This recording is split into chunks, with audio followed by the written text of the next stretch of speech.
secara teori politik kan Gibran banyak. Iya, tapi kan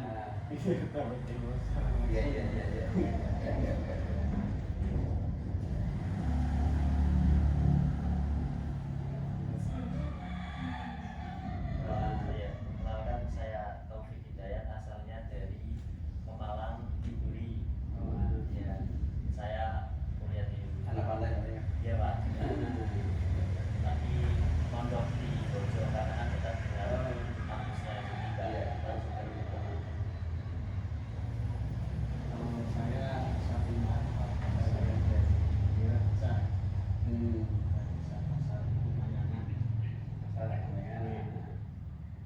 Saya sama juga masih semester 6 satu kelas berarti kan.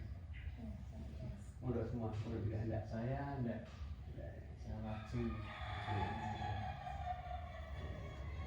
Kalau saya sih Panggani, Bapak Sipan, Sipan. Sipan ya. Asalnya dari Tasikmalaya. Masalahnya masih Ini Pak Haji Lukman. Berarti Sari tapi bagian paling perbatasan kabupaten. Iya, yang bilang Jogja itu. Pak Jajan. Iya. Oh iya. Buaria Pak ya. Iya, Pak Jawaria. Dekat situ. Dekat itu tetangga. Oh iya. Baik. Kalau saya dari Syifa Widasuti kalau itu dari dia. Iya. Saya dari Pacen. Oh Pacen. Semua sama jurusan. Iya, jelas Enggak.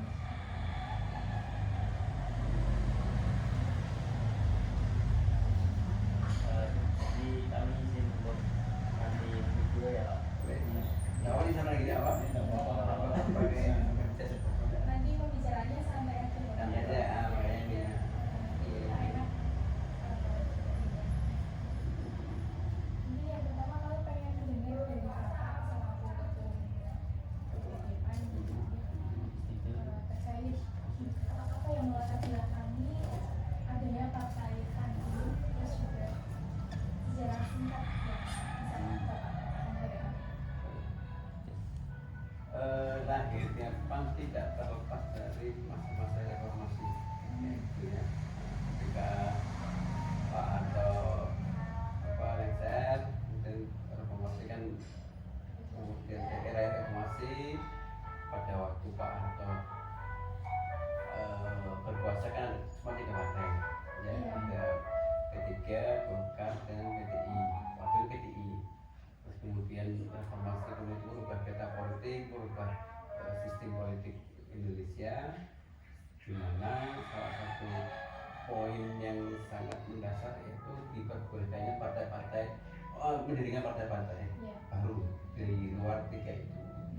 Dan bermunculan partai-partai, ada PKB, ada PAN, ada macam-macam lah gitu ya. Itu partai-partai yang produk dari reformasi. Dan PAN itu lahir diinisiasi oleh tokoh reformasi ketika itu Pak Amin Rais, tokoh sentral reformasi, kemudian mendirikan partai namanya Partai Amanat Nasional tanggal 23 Agustus 98 lahirnya itu. Kalau sejarahnya khususnya di kota Pekalongan itu sendiri bagaimana? Setelah reformasi Pak Amin mendeklarasikan Partai Amanat Nasional, kemudian kan seluruh simpatisan elemen-elemen yang ada di masyarakat kemudian membentuk partai-partai, membentuk partai PAN di daerah masing-masing, termasuk di Pekalongan ada banyak tokoh Pekalongan yang ketika itu ikut membidani lahirnya PAN di kota Pekalongan. Yang tadi Pak Haji Berdi, Pak Haji Batur Rahman Nur, Rokman, Pak Samad Mahmud, banyak orang lah. Oke, banyak orang itu, Pak Abdillah Bakut, banyak tokoh-tokoh, termasuk mungkin ada Mas Hakam. Abdul Hakam aja kan, dia memang inisiator PAN kita. Kemudian dia podcast lah membentuk pandi berkumpulan tokoh-tokoh masyarakat ketika itu untuk partai amanat nasional di Kota Pekalongan. Itu sekitar tahun berapa Pak? Lahir sekitar 98 kita lihat. Reformasi kan April Mei ya, gitu ya. Mungkin Agustusnya deklarasi PAN, kemudian setelah itu langsung kita di daerah bergerak untuk kepengurusan di tingkat kota. Ini kota ini namanya DPD, Dewan Pimpinan Daerah. Kemarin kan sempat ke ini Pak, kantor yang ada di Maps di Maps Jalan. Iya, di Jalan ada.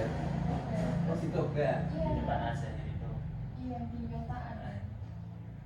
Itu di situ? Iya, Tempatnya? iya ngopi di Di situ. Google Maps-nya emang di situ.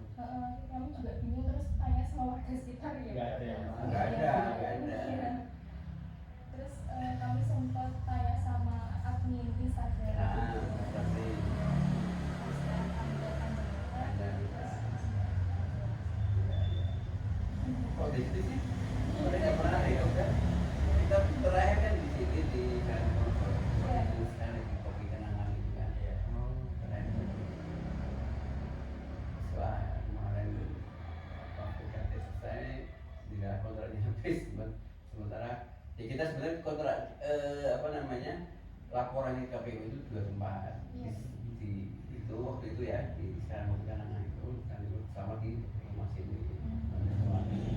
Sebagai ya terima kasih rapat lah. Tapi memang kemarin secara de facto memang akhirnya di ketika dibawa ke sana karena kebetulan Pak Mustafa itu kan membutuhkan untuk keperluan pilkada itu kan.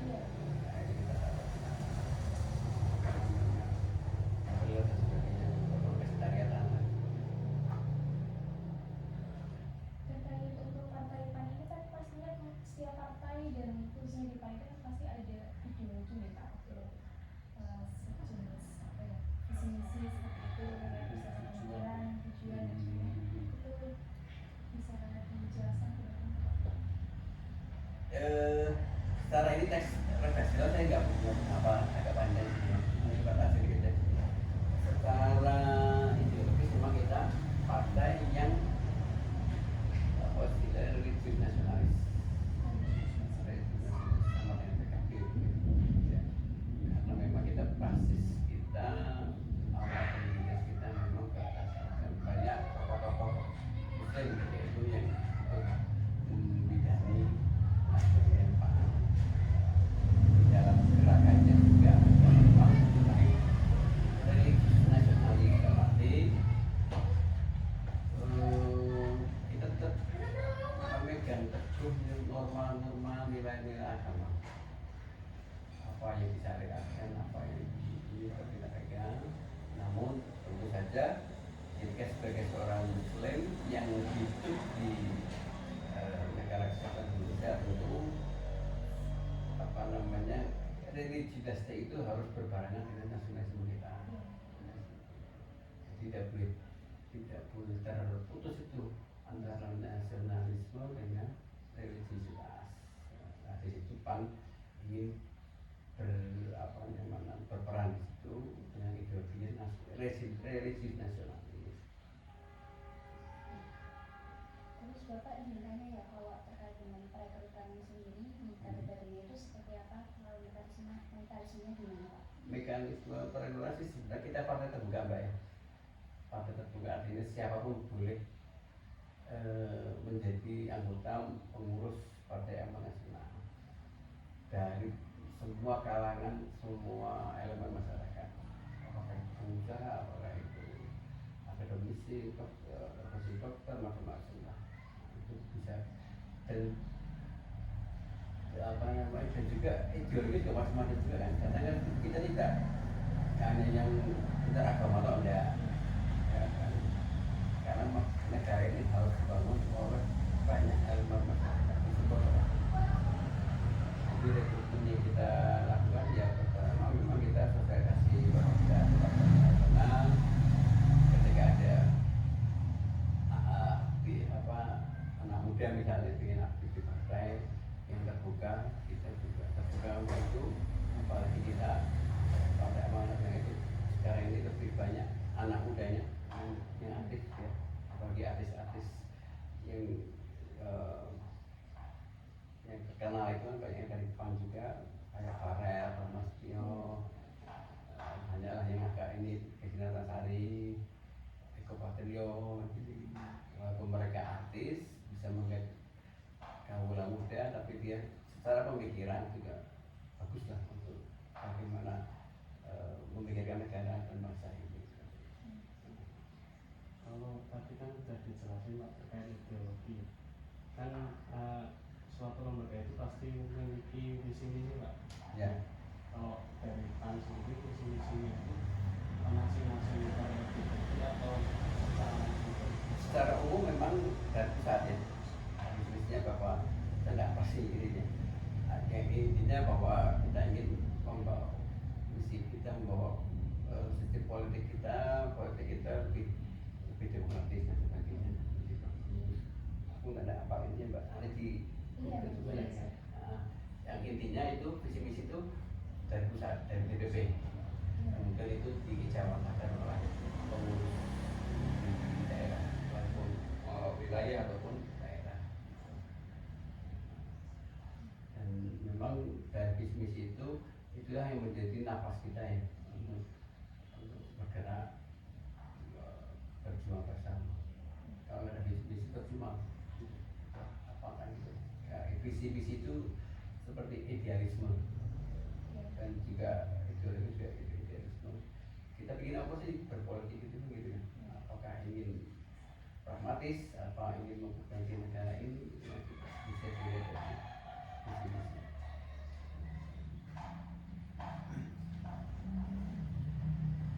Terus Bapak kalau terkait dengan tugas tentang sendiri tentang kok biasanya ada apa itu? Akhirnya Iya. ini program kerja maksudnya berarti ya. Iya. Pertama mungkin rekrutmen, mungkin kan konsolidasi internal. Kemudian itu di Bank ini ada yang namanya pertama kongres tingkat nasional dan kongres pusat, memilih pengurus pusat, muswil, memilih pengurus wilayah provinsi, dan daerah, kemudian pusat dan peran dan merantai. Salah satu apa namanya program yang wajib dilaksanakan oleh partai, karena itu adalah bagian dari proses regenerasi dan juga apa pencegahan lah di partai. Terus apa namanya, dari perubahan itu bisa dari awal mana aja.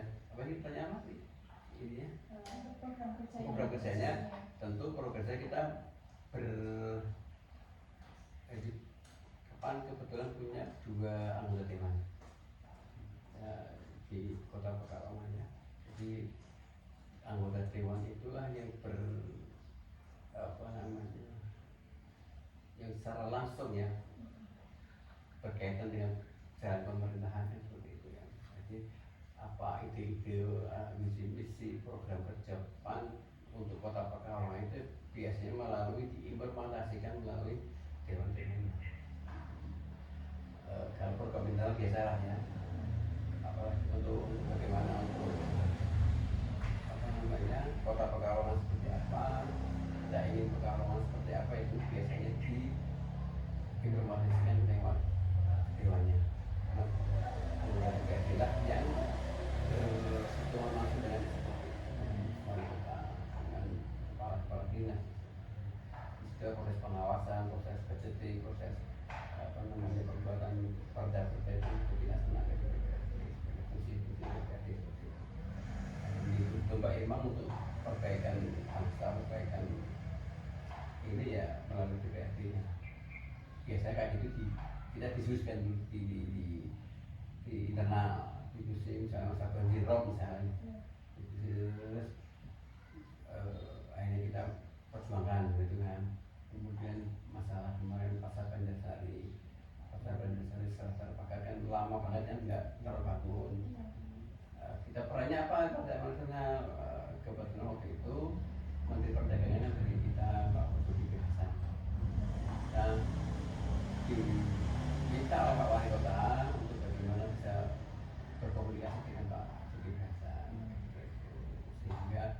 Kami prosesnya agak ruwet juga kemarin.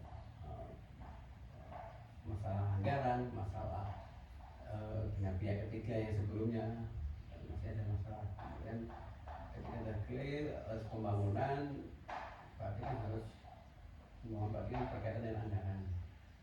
Anggaran berarti kan itu usulan membuat pasar itu kan harus dari Menteri Perdagangan usulannya. Nah, kita lobby Perdagangan itu waktu itu Pak Zulkifli Hasan Menteri Perdagangan, kita lobby intens. Beliau mau mengeluarkan usulan ke Kementerian Keuangan selaku pemegang duit lah ya, keuangan anggaran sekian sepakat, kemudian dibawa ke Menteri Keuangan.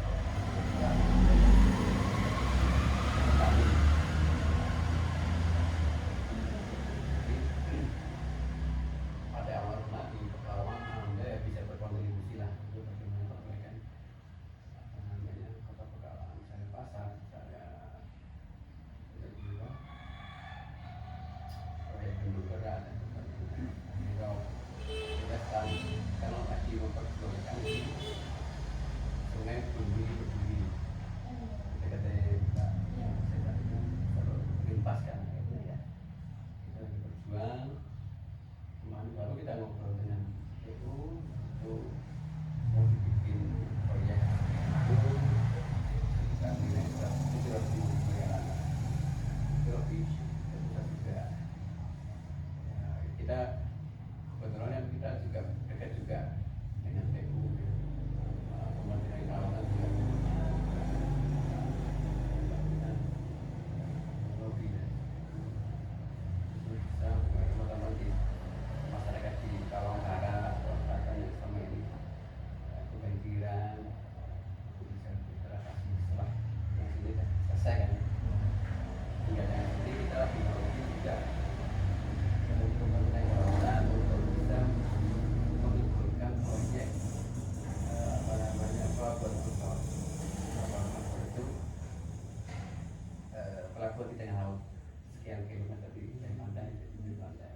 Karena pantai kita ini kan dangkal, kapal kita nggak bisa melabur secara mendekat ke pantai kan karena mesti dangkal apa ini sandak mas kandas kan kandas sama Jawa mas kandas dia dilakukan pelabuhan di tengah laut lah seperti itu. Nanti bisa kapal-kapal besar bisa berlabuh di sana karena kita presiden kita laut nelayan TPI kita membayar perizinan kita TPI kita terbesar kedua di Indonesia. Sekarang terpuruk kemudian kita harapkan dengan adanya pelabuhan Ancol kita berharap bisa maju lagi perikanan kita. Itu bagian-bagian dari proses politik Pak. Ketika dengan beli bensin, beli pulsa, beli masak sembako lah, itu kan bagian dari keputusan politik. Ya, harga bensin sekian itu politik, nggak mungkin dibuat politik. Jadi politik dan partai terutama juga berperan penting di situ dalam menentukan arah kebijakan negara ini seperti apa.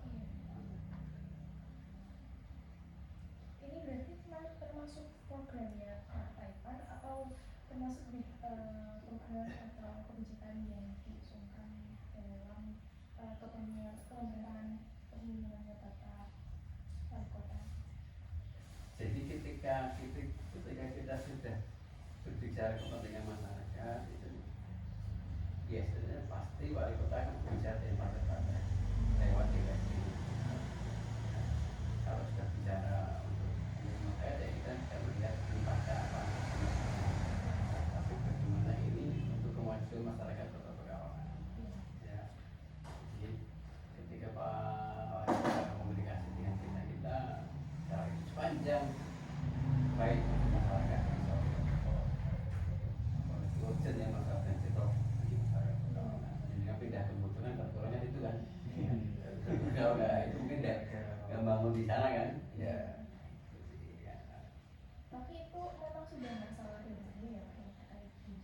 ya ya Mungkin sudah banyak sekali upaya banyak.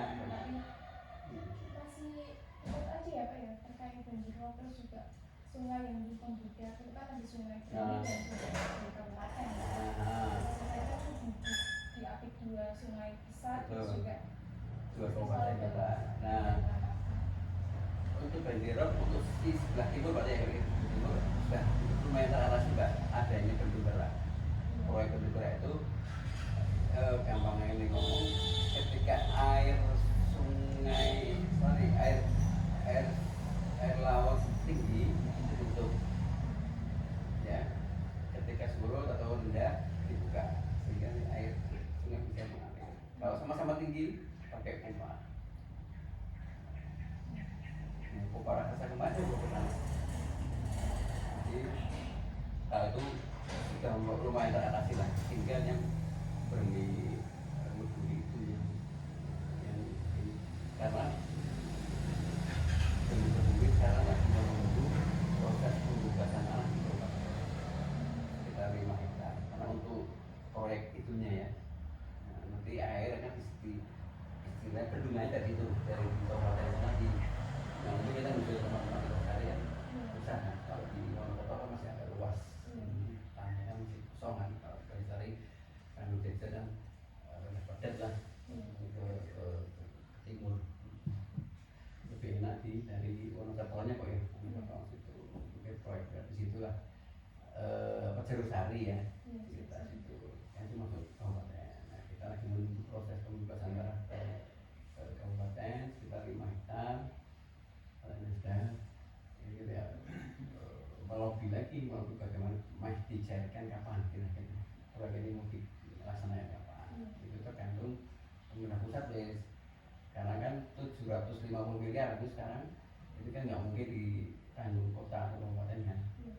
Itu proyek nasional. Kita bikin perbaikan banjir di kota Pekalongan itu bikin tanggul, bikin bendung gerak, bikin macam-macam itu kan sekitar normalisasi sungai termasuk itu sekitar 1,354 triliun ya, APBD kita cuma 1 triliun kadang pas kadang turun dan artinya memang harus orang dari pusat itu. Nah, disitulah pentingnya partai politik untuk ikut melobi. Jadi kan politik kan di pusat pun kan diisi berbagai elemen partai kan. Memang untuk negara kan biasanya lebih seperti itu jadi diperlukan juga. Di sini partai bersinergi dengan pusatnya untuk kepentingan masyarakat bersama. Karena kan kalau di pusat kementerian kan banyak banget se-Indonesia Mbak. Kalau udah kita pintar lobby dan sebagainya diprioritaskan kan nggak bisa. Contohnya pasar itu sudah 5 tahun mangkrak nggak terbangun kembali. Nah, kan lobby kita kalau setelah lebaran ini bisa ngomong lah.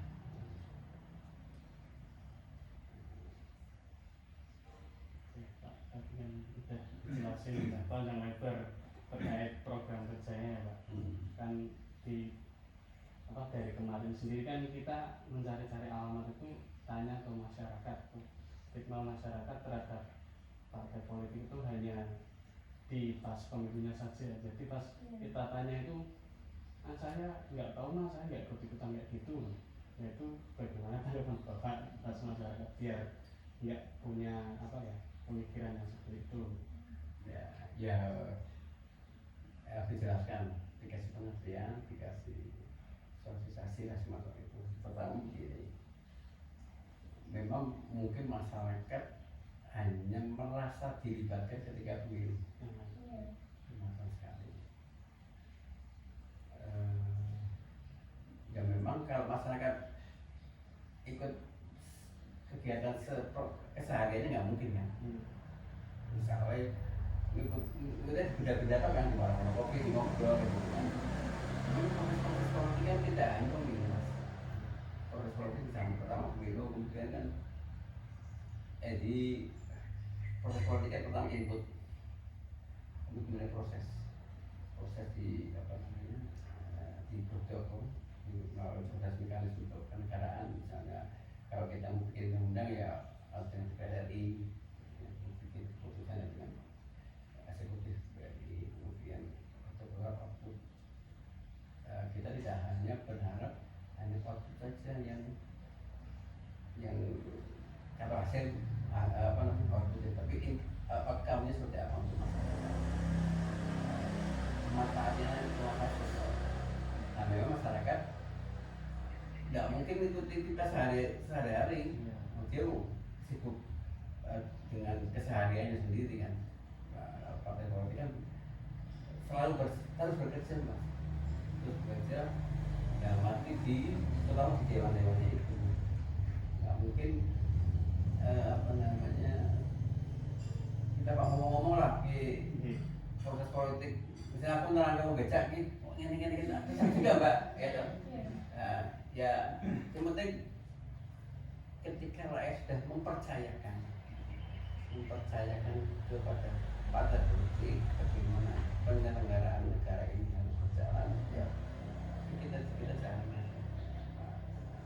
Memang kadang kok masyarakat Museum mintanya apa sih hasil yang instan, ada bansos, ada ini ada itu, istilah mungkin dipikir-kira kan. Ya kita pikir cuma kan tidak harus seperti ada bansos, ada kita masyarakat ini gimana masyarakat kadang-kadang intinya masih minta dilayani, minta di KI, berarti orang peduli kan seperti itu. Itu harus pengertian proses politik, partai, ini juga juga mikir ke ini. Saya bilang tadi yang bilang menentukan harga sembako pun melalui proses politik kan, keputusan politik. Nah itu bagaimana tidak harus jangan mahal ketika ada panen raya, jangan sampai harganya jatuh. Misalnya harga BBM harus begini harus sesuai dengan keekonomian dan sebagainya. Yang itu tidak politik itu tidak bisa dirasakan saat itu instan dan bisa ada proses apa namanya proses jangka panjang. Ketika keputusan membuat pasar kan nggak mungkin langsung ada hasilnya kan. Kalau baru setelah pasar berjalan 3 tahun 5 tahun baru kelihatan roda ekonomi seperti itu.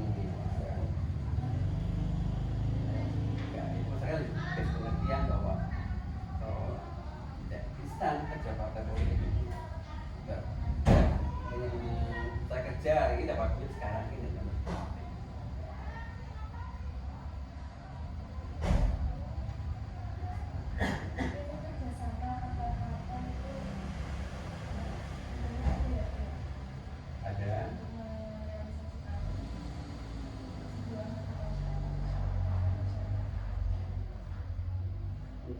Kerjasama ya.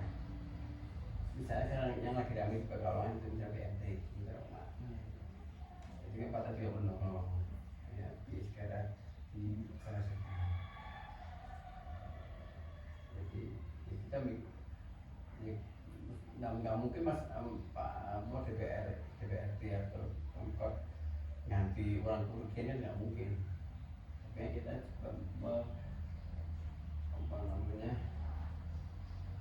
mendorong pihak-pihak elegan itu segera menyelesaikannya. Terus tetap mempresentasikan itu.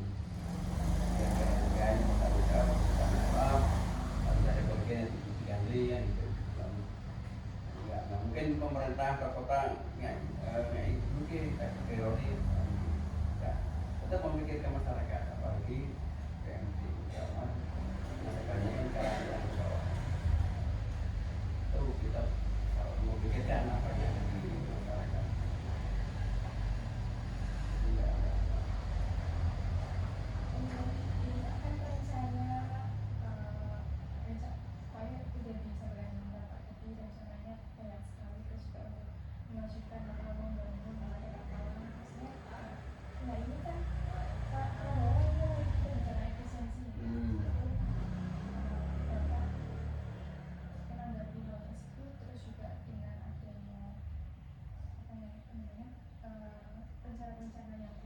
langsung itu apa pasti ada efeknya. Pasti.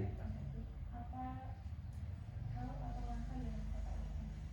Ya memang ini efisiensi membuat agak repot semua nih. Arti pembangunan pasti terhambat. Iya. Indonesia ini tahun ini punya hutang yang harus dibayar Iya. tahun ini 1.300 triliun. Bahkan APBN kita ini sekitar 4.000 triliun.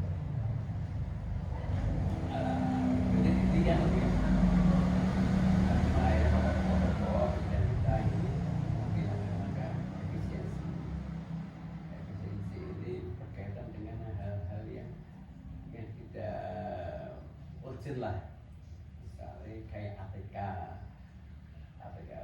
terus kantor kan sekarang banyak apa paperless ya, nggak surat pakai indikator kan, ngirim kertas, ngirim pulpen itu dikurangi, rapat-rapat atau seminar atau seremonial juga dikurangi, kunjungan kerja juga dikurangi. Iya. Kemudian juga beberapa proyek-proyek strategis nasional yang juga tertunda. Tapi tertunda karena mudah-mudahan besok ada duit lagi saya kerjakan. Nah ini memang untuk apa menurut juga mungkin terkait itu juga saya khawatirkan kena imbas dari efisiensi itu. Tapi saya sih belum tahu ininya rinciannya. Memang di PU sendiri Kementerian PU sekitar berapa triliun yang dikurangi kan banyak banget, termasuk proyek-proyek itu. Sebenarnya kalau aku lihat sih makan gratis itu sebenarnya bukan ini, bukan untuk makan gratis saya efisiensi tidak, bukan seperti itu. Lebih saya sebut karena negara punya utang 1.300 triliun. Dampak dari memang saya kemarin Pak Jokowi juga agak terlalu kencang di infrastruktur kan. Iya. Jadi banyak duit kesedot ke infrastruktur lah, ini kan repot semua kan. Seharusnya nggak belum dibangun seperti bandara, seperti banyak IKN,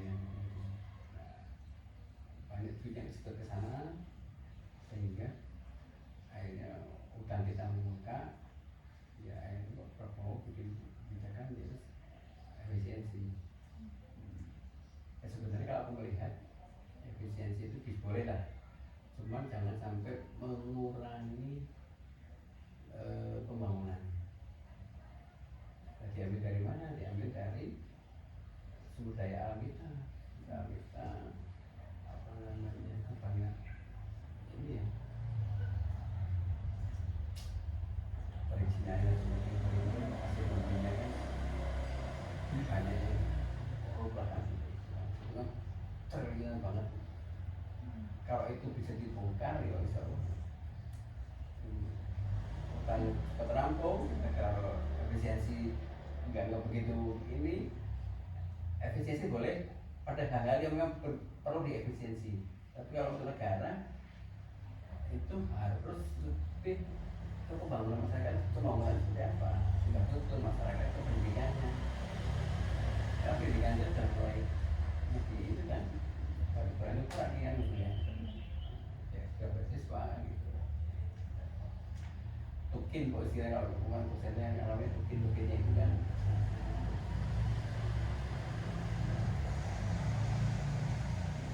Tapi tidak optimistan gitu misalnya. Bertanya Pak, kemarin kan 1 tahun yang lalu kan baru saja menyelenggarakan pemilu, entah itu tingkat pusat sampai ke daerah, nanti kan yang dikatakan dengan bahwasanya pan itu dapat 2 anggota dewan. Ya, Itu disambil.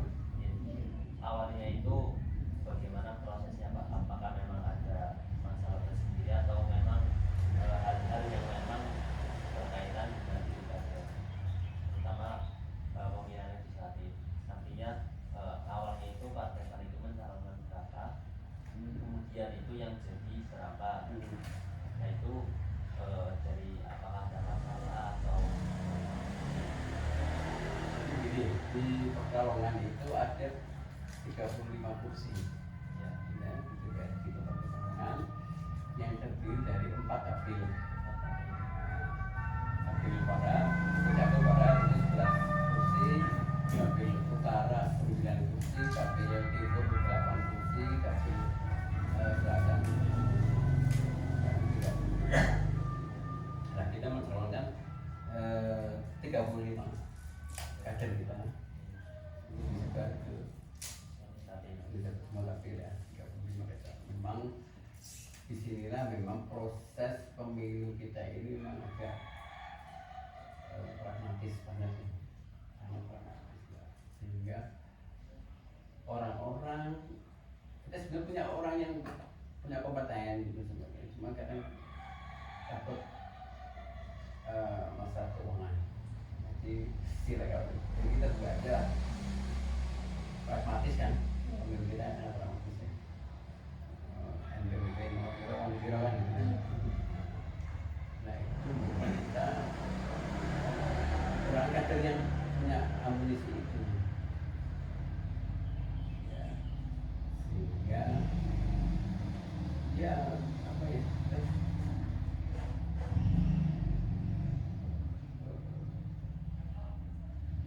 faktor penentu sebenarnya mau kendala kayak apa, mau di masyarakat seperti apa, ketika pemilu dia nggak ada ini ya repot juga ya.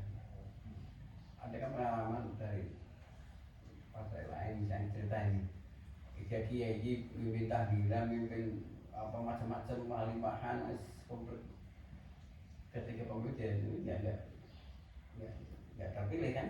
Nah, karena ya itu masyarakat belum ngaji sama dia misalnya, cuma ketika itu kan nggak ngangkat suaranya. Nah memang problem-problem itu di samping mungkin problem pertama mungkin pragmatisme masyarakat, kedua adalah sistem politiknya ya, suara terbanyak itu juga akhirnya membuat orang memang kalau nggak punya amunisi ya nggak ini juga. Kemudian dinamika politik juga mempengaruhi. Misalnya kayak PDI misalnya kita ngomongin kalau dia pilih Ganjar gitu kan nggak ini ya nggak angkat juga, tapi sebenarnya enggak, itu bukan salah satu faktor juga sih. Ketiga aja yang di nasionalnya tidak lolos parliamentary threshold di sini malah tambah jadi 5 kursi. Ini memang faktor utama nih mas, pragmatisme politik. Makanya saya selalu berpesan idealisme anak-anak muda ini bisa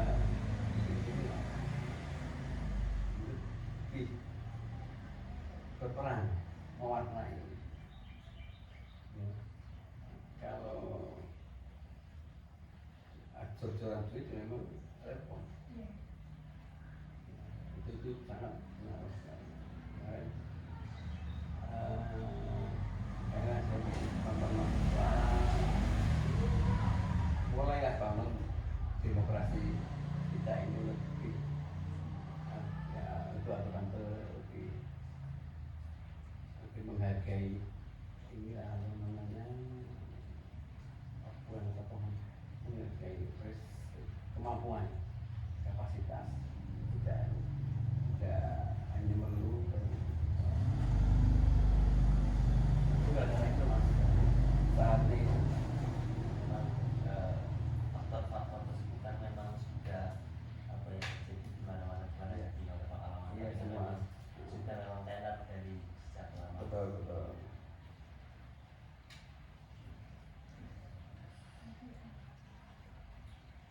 Terus jadi terkait kebijakan ya Pak, kita kan sudah menyebutkan lagi udah ada usulan pelabuhan, terus penanganan banjir seperti ini. Terus kebijakan selain itu yang udah diusulin oleh PAN, pertama ya udah diimplementasiin di legislatif atau eksekutif itu seperti apa? Itu kan Selain tadi kita ya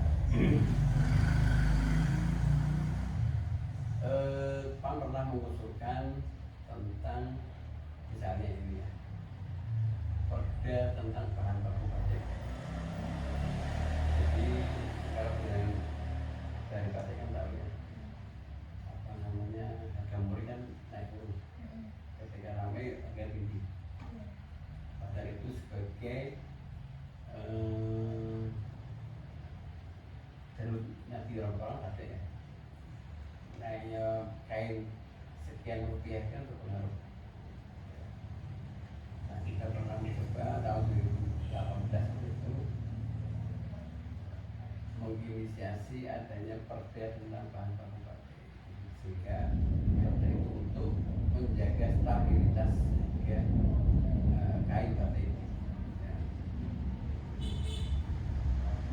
Ya, mungkin teman-teman juga aktif juga kan, paling ini banyak pengusaha batik ini kan.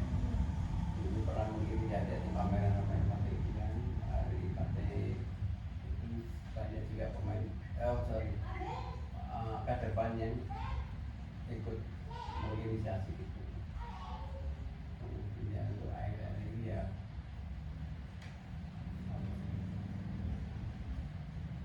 di masa pendidikan juga namanya terutama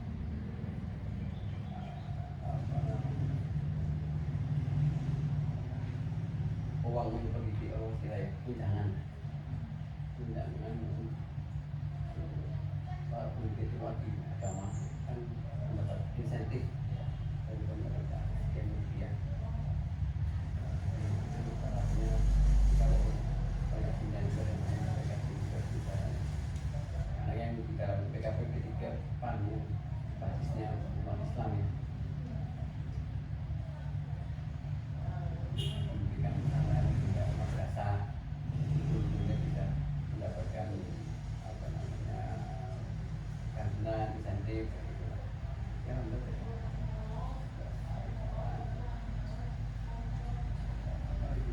Semua di keseharian juga kita banyak di badan anggaran juga sering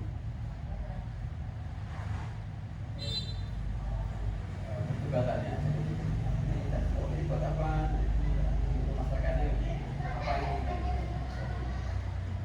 Tapi kalau untuk biar apa namanya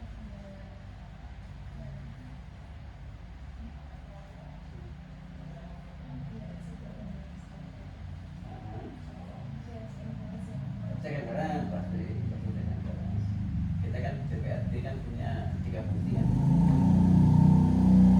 Jadi buat orang daerah pengawasan itu bisa dilakukan dengan rapat-rapat kerja evaluasi, terutama bekerja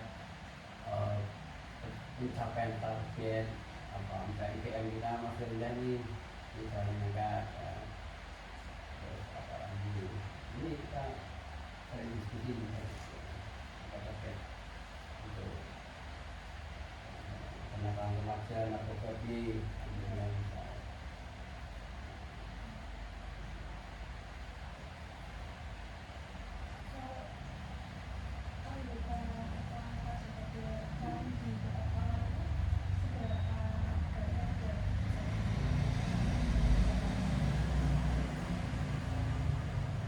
Kalau berapa persen kan bisa juga dengan maka kita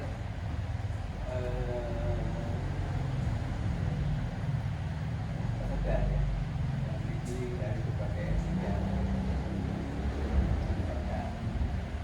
Kalau hitungannya yang paling enak ya hasil pemilu dengan menunjukkan mengembangkan simpati masyarakat kepada apa yang walaupun itu juga dibatasi loh karena mengaruh pragmatis itu tidak ya masyarakat sejauh mana penerimaannya bisa dilihat dari hasil pemilu. Kemudian kadernya juga apa namanya kader sendiri dari macam-macam elemen lah. Kalau pertanyaan dilihat dari hasil pemilu kita itu kan kita sekitar hampir 15 ribuan kita.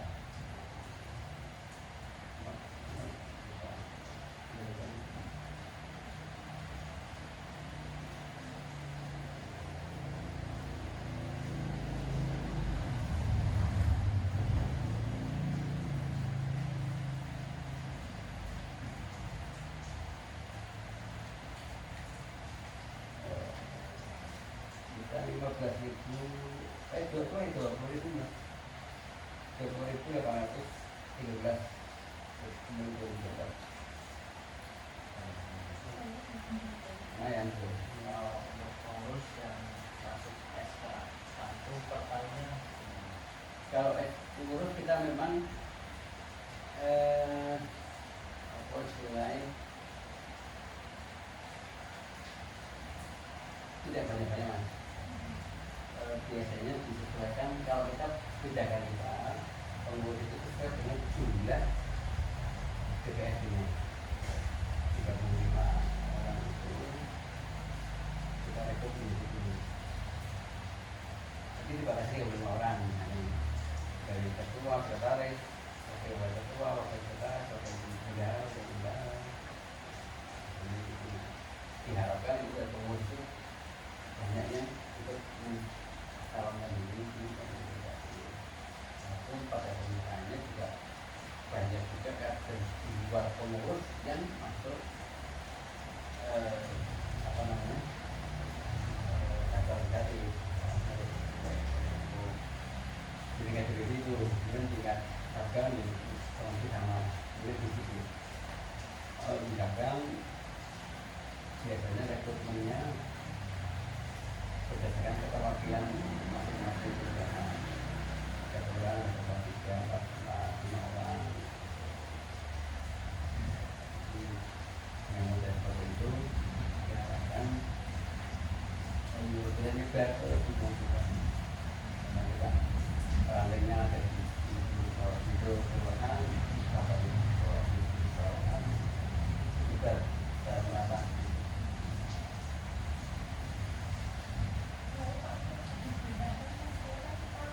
Berapa?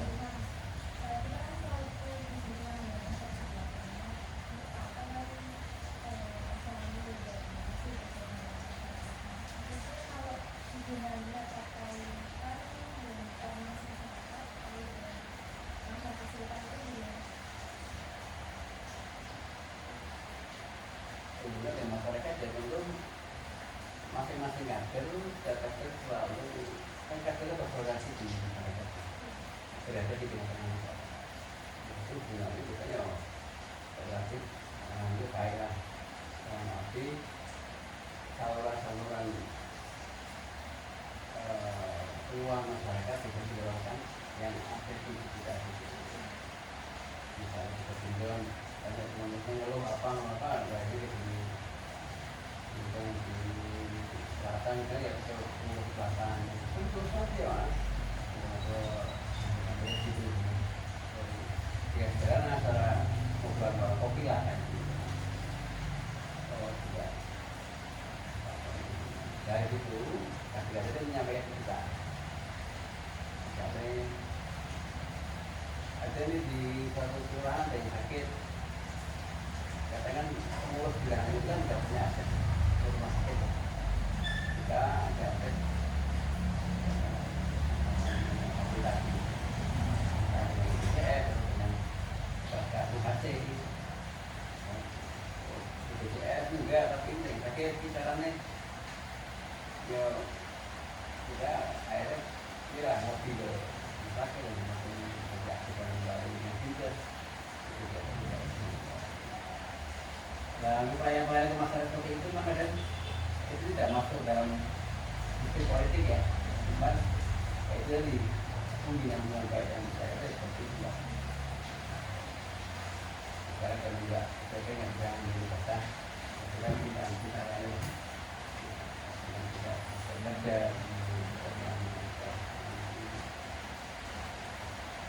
kita nggak seperti itu, masyarakat lebih banyak juga istilah atensi dengan karena diperlukan sakit masih BPJS orang BPJS kita bantu waktu kita bisa BPJS. Ini mereka dia jarang juga ada di sini yang bilang masih tidak sama tahun. Jadi kalau iya soal itu juga jalan juga ya di terlibat juga kan, dia masih hubungan juga dengan masyarakat anggota dia misalnya rumahnya orang di sekitar rumah di sekitarnya juga itu dari bagian dari kita mulai juga kedekatan kita dengan masyarakat yang minta program umum kan tidak butuhkan itu masyarakat sebenarnya juga itu ya jangan terlalu ini ya dia juga mendapat manfaat juga dari adanya kata-kata politik adanya dewan tidak dipaksa batu militer ya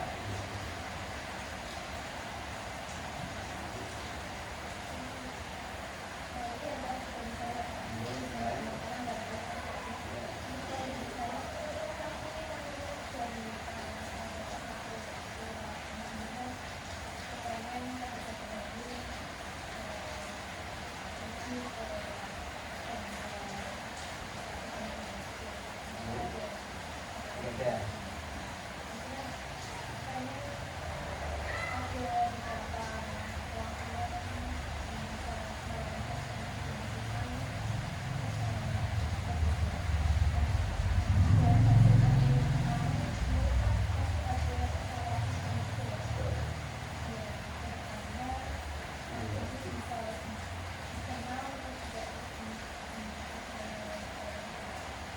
dikenal dibuat dipilih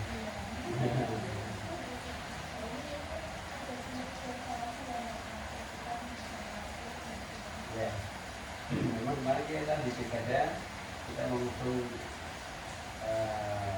calon Mustafa ya Pak mewakili ke depan ya.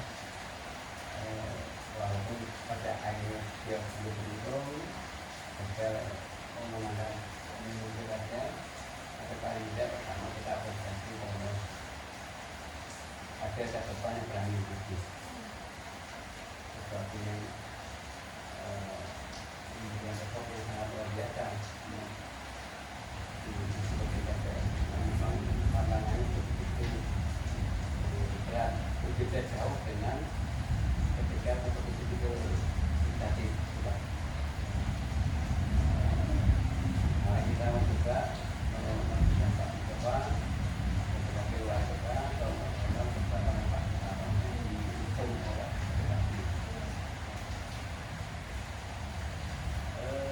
evaluasi itu kita lakukan Pak apa-apa seperti yang menyebabkan kita tidak sama itu fungsi internal artinya ini tapi kelas yang sangat diapresiasi dengan aspek-aspek yang berani maju kalau juga orang ini juga kalau pengen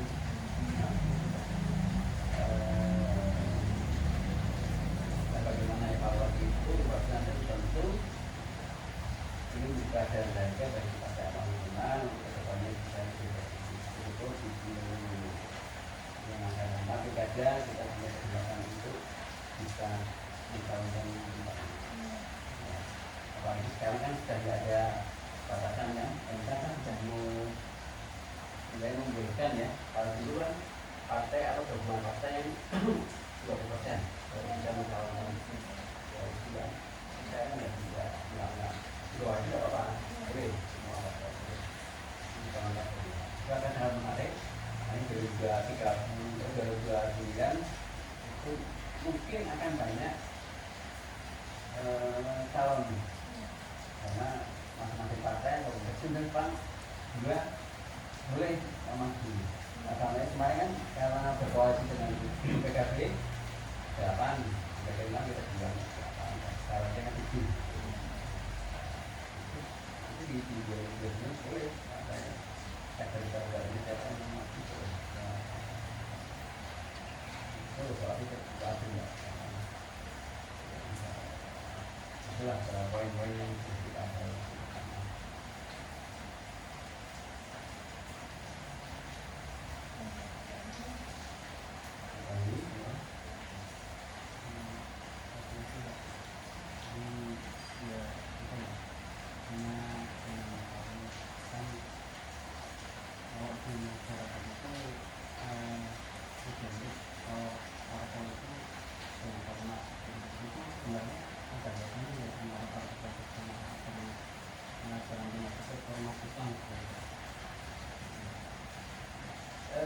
Memang dalam sejarahnya kami mau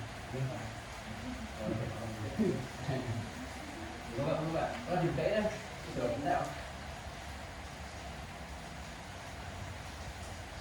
Dalam sejarahnya PAN dibikin oleh sama tokoh tidak kaitan dengan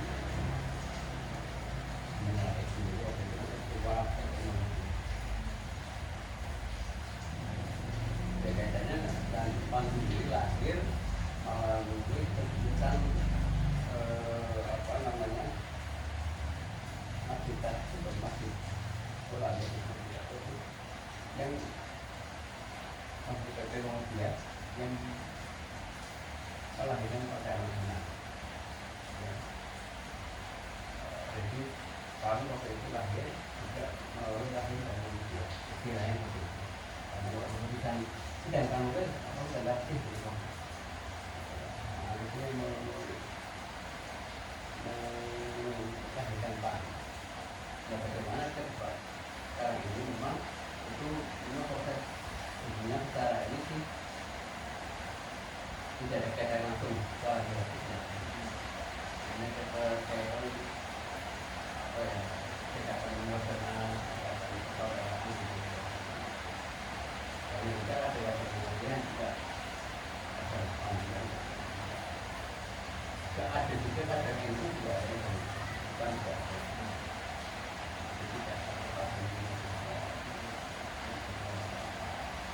Kita di awalnya ada NU-nya, ada NSB-nya, ada Marhasnya, ada PDI, Alumni ini, ada Indonesia,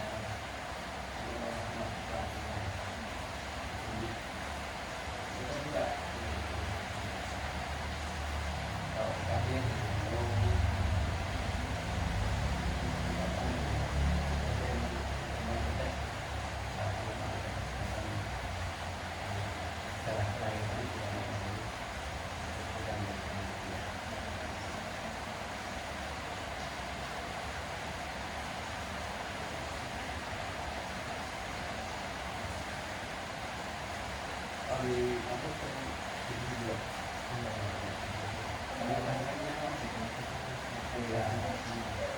ada ini Israel ada kalau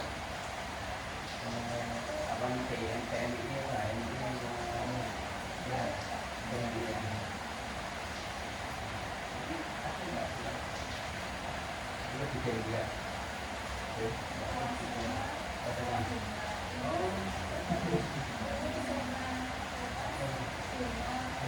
oh